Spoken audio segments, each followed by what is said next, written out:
Buongiorno ragazzi, come va? Ecco, come avete visto mi sono espressa un attimino con YouTube e con varie pagine diverse. Niente, volevo dirvi che mi stanno arrivando tantissime richieste e sono molto contenta perché così mi date le idee, vedo cosa vi interessa, comprendo meglio le problematiche che si possano riscontrare. E niente, grazie, grazie, grazie, grazie davvero. Una delle richieste che mi è venuta altro giorno è riferita agli rapporti tra gli esseri umani. Ok. Anche questo è un argomento abbastanza delicato perché l'argomento comprende un po' tutto, è una vasta gamma degli rapporti interpersonali. In primis io direi che il rapporto interpersonale parte dal nostro rapporto con noi stessi. Quando abbiamo la sicurezza, autostima, rispetto per noi stessi, anche i rapporti intorno migliorano, cambiano e ci fanno star bene.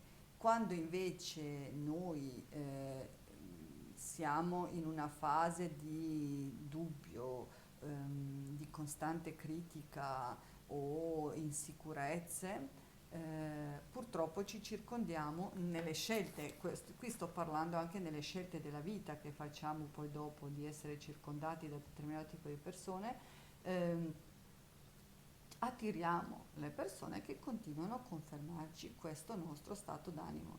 Lo so, voi adesso mi direte sì,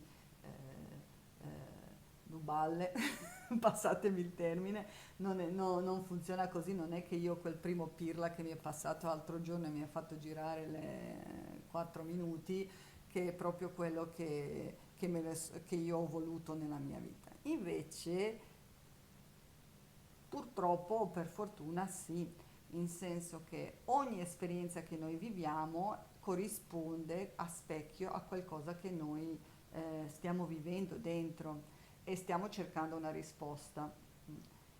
Questo non vuol dire per forza che noi dobbiamo accettare che tutti quelli che passano ci pestano, vuol dire che dobbiamo osservare questa condizione che ci succede, vedere se è ripetutiva in primis e cercare di capire su quale parte di noi dobbiamo lavorare per migliorare noi stessi e anche i rapporti che ci derivano successivamente. Ma in tutto ciò ho diviso anche i rapporti in tre categorie. Allora, una è quella con il nostro partner, marito, moglie, compagni e via così.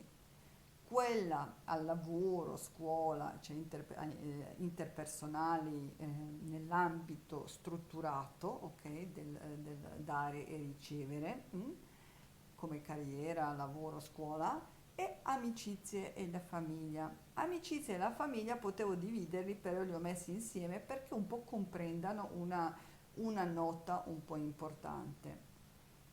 E ho distinto gli amori e il partner da nostra famiglia e i nostri amici per un semplice motivo. Il nostro partner è un nostro futuro, noi scegliamo un nostro partner con quale stiamo creando un nostro futuro.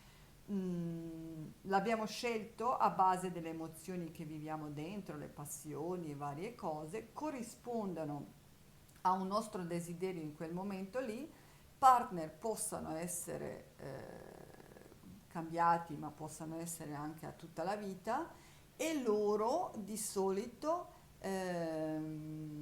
non sanno sempre tutto di noi. Cioè, nel rapporto di partner, dopo un po' di tempo, esiste o una forte alleanza o una forte competizione. Quando subentra competizione è perché abbiamo preso i ruoli sbagliati, cioè ci siamo dimenticati dell'amore con il partner, ci siamo dimenticati di avere un obiettivo in comune e invece stiamo ostacolando uno all'altro, cioè uno sta facendo genitore all'altro o uno sta criticando all'altro per sentirsi lui più grande o lo sta manipolando, cioè altra persona diventa vittima e questo manipola il proprio partner perché in questo modo, sotto virgolette, tiene tutto sotto controllo. Questa è la dimostrazione delle paure. Mm. È per questo che ho separato i rapporti intimi con il partner da quelli che sono amici e la famiglia. Perché? Perché la famiglia, anche se questo non è vero dal mio credo, però la famiglia non abbiamo scelto, gli amici invece sì, e, però sono le persone con quale noi siamo in confidenza, noi scegliamo, cioè la partner lo scegli quella volta lì, spesso si coinvolge emotivamente, il rapporto, la casa, contiene tutte queste due cose, il lavoro, la carriera, la famiglia, il futuro, no? E la tua parte intima che corrisponde all'amicizia, alla famiglia, al desiderio e via così. Invece nell'amicizia tu scegli quotidianamente, costantemente i tuoi amici e cosa vuoi condividere con loro. Di conseguenza è una libera scelta. E nella famiglia tu hai scelto di uscirtene dalla tua famiglia per creare la propria, con tutto il nesso e connesso che ci sta dietro. Allora, invece sul lavoro, anche qui, quando noi abbiamo la mancanza di rispetto verso di noi, com'è che si manifestano questi brutti rapporti interpersonali? Al lavoro, se noi abbiamo poca autostima, se, se abbiamo, sotto virgolette, sensi di colpa, non siamo sicuri di noi, appena il nostro capo entra in azienda e magari ha le 4 minuti girati perché moglie gli ha urlato dietro, comunque il momento quando lui entra in azienda tu avrai la percezione che tu hai fatto qualcosa di sbagliato. Cioè nella tua mancanza di autostima e nel riconoscere te stesso avrai sempre questo senso che tu hai sbagliato qualcosa o che è colpa tua o che ce l'hanno con te. In famiglia o con gli amici potresti uscire sempre come un capo espiatorio, no? In senso che in famiglia avrai sempre la sensazione che tutti aspettano qualcosa da te e che non sei abbastanza bravo. E in amicizia potresti sentirti sempre messo da parte nel momento quando i tuoi compagni, per esempio, decidano quella serata per vari motivi, possono essere banalità. Mm, può essere che uno semplicemente gli ha spostato l'appuntamento della parrucchiera e ti ha chiamato e ti ha detto non posso venire perché mi ha spostato l'appuntamento di questo, devo andare alla parrucchiera e non vengo con te a prendere aperitivo, tu ti sentirai in diritto di mettere in dubbio la vostra amicizia perché la tua paura non ti fa vedere la situazione reale del tipo è una cosa che è successa e non c'è neanche la storia in questa cosa qua, ma tu penserai che o ha trovato una scusa per non uscire a aperitivo con te o che potresti anche pensare, vedi, è più importante il parrucchiere che neanche il caffè con me, o anzi costruire su tutto un film del magari è uscita con qualcun'altra, adesso parleranno male di me. Questa è sempre, ripeto sempre, stessa dimostrazione delle paure e di non essere sicuri di noi stessi.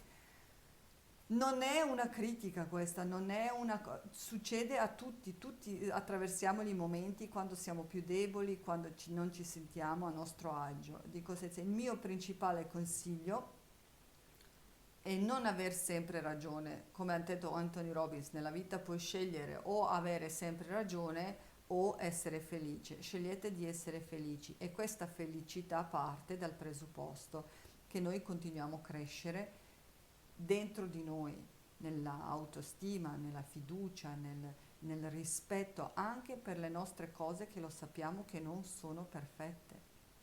Noi siamo persone complesse e abbiamo i nostri punti di forza e i nostri punti deboli. È importante avere questa consapevolezza e accettare anche le nostre mancanze. Mm, perché? Perché il momento quando io riconosco che da qualche parte la mia persona non è perfetta, ho la possibilità di crescere, di migliorarmi, ma anche quando mi arriva la critica, essendo consapevole, prendo questa critica come una cosa costruttiva, non diventa più una critica, non diventa più una paura in quale io devo dimostrare o tutti sono contro di me. Diventa una osservazione a questo punto costruttiva che mi permette magari di migliorare il rapporto, ma soprattutto mi dà una lucidità mentale in quale io so esattamente quello chi mi ha detto, perché me l'ha detto e spiego meglio cosa intendo. Quando io sono consapevole delle mie caratteristiche belle e brutte e sono pronta a migliorarmi, amo tutte queste mie caratteristiche. Cosa succede? Prendiamo un esempio. Uno può essere ambizioso e quando ti si dice sei troppo ambizioso, nel momento della tua consapevolezza, che questo può essere una cosa positiva e negativa, e dipende come la utilizzi, nel momento di questa consapevolezza tu osserverai quello che ti ha puntato il dito e ti ha detto sei troppo ambiziosa, ok? E potrai scegliere, perché se la persona che te l'ha detto deriva da un gruppo di persone ambiziose come te, e ti dice sei ambiziosa, non stai guardando, stai passando sopra i cadaveri per ottenere il tuo obiettivo, lo stai manifestando in modo nervoso, sei troppo concentrata in questa direzione e questo non va bene, ok? Tu consapevole che è una tua caratteristica e che la stai utilizzando male e te la sta dicendo la persona che è sulla stessa tua lunghezza d'onda, che può essere amico o rapporto nel lavoro o quello che è, allora tu dici bene, cercherò di migliorare questo mio aspetto e cercherò di capire dov'è che sto sbagliando. Ma se mh, consapevole di questa cosa qua, stai osservando che la persona che te la sta dicendo è una persona che potenzialmente è seduta sul divano e ti rendi conto che te lo sta dicendo semplicemente perché le sta prendendo il nervoso, perché vedendo te che stai facendo, lui si sente in obbligo di farlo ma non c'ha voglia, è ovvio che questa non è una critica che tu devi prendere in considerazione. Allora, cosa succede? Tu non è che a questo punto lo aggredisci e pretendi che lui deve fare quello che fai tu, ma non ti devi neanche aggrappare e giustificare te stesso. Ti rendi il conto che sei consapevole, sei sicura di te, magari ti spiccichi un sorriso e dici, fai una battuta su questa cosa qua, perché non ti può più ferire, non devi soddisfare le aspettative di questa persona, perché non ti interessa, ma te lo puoi permettere questo ragionamento perché sei sicuro di te. Ecco, un po' sarebbe questa cosa qua. Allora, a base di questo che ho detto, vi faccio le affermazioni che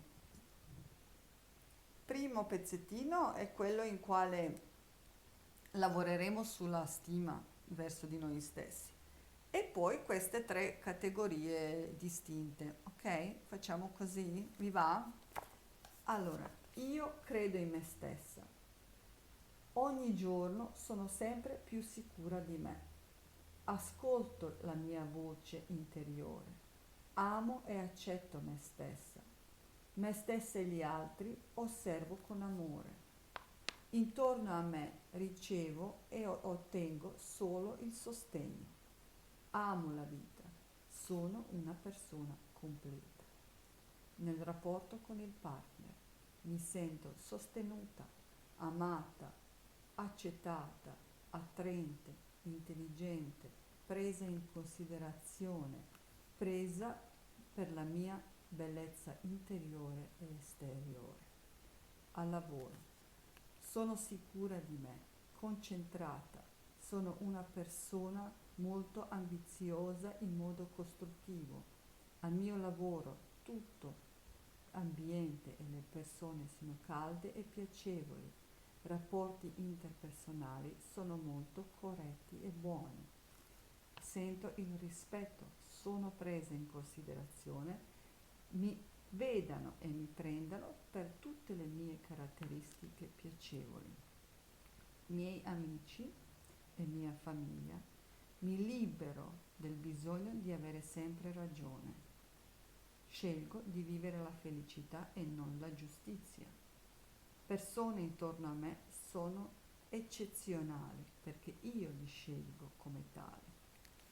Il mio meccanismo di andare avanti consiste nel reciproco rispetto e non attraverso il pregiudizio. Io ho la fiducia nel processo della vita. Mi sento amata da mia madre, mi sento amata da mio padre, mi sento amato e sostenuto dai miei amici. Sono serena. Mi libero del ruolo di uno che critica perché mi sento sempre sostenuta. Grazie mille, godetevi queste affermazioni, divertitevi e a domani.